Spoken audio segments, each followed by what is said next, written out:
ချို့သောကျိုးတွေကကိုတိုင်ဖြီမှာရတာပါမင်္ဂလာပါကိုကြီးပုံတော့မဲ့စစရနေပြန်လည်ပြီးတော့ကြိုဆိုပါရစေဒီကနေ့ကိုကြီးကဒီကညီလေးညီမလေးတွေကိုပြောပြပေးခြင်းတဲ့ပုံမြင်လေးရတော့ကိုတိုင်ဖြီရမယ့်ကျိုးဆိုတဲ့မြမရိုးရပုံမြင်လေးပဲဖြစ်ပါတယ်တခါကကျော်တရွာရဲ့အဆုံပြမှနေတဲ့သူစင်းသားတယောက်ရှိပါတယ်သူဟာ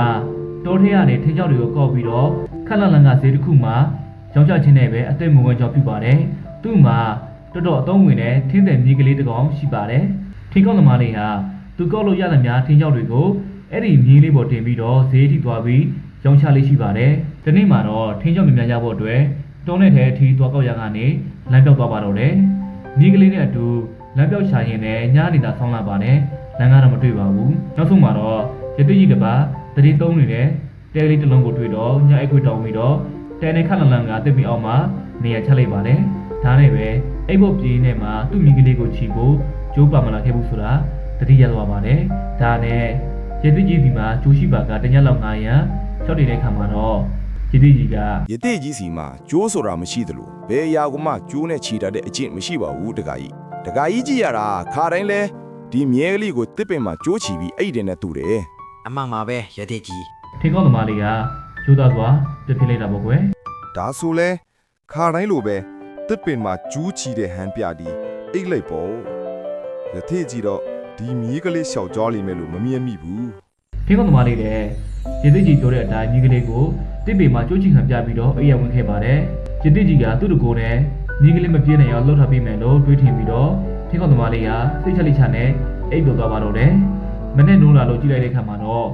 သူ့မိကလေးကိုညကသူထားခဲ့တဲ့အတိုင်းမှာပဲတစ်ပင်အောက်မှာတွေ့ရပါတယ်ထင်းကောက်သမားလေးဟာရတိကြီးကိုနှုတ်ဆက်ပြီးတော့လမ်းချဖို့အတွက်ခီးဆွဲဖို့ပြင်တဲ့ခါမှာတော့မိကလေးကညကသူထားခဲ့နေရတာနဲ့မရှိတော့ပါဘူးထင်းကောက်သမားလေးကဘလို့ပဲကြိုးစားခေါ်လို့မရတော့ပါဘူး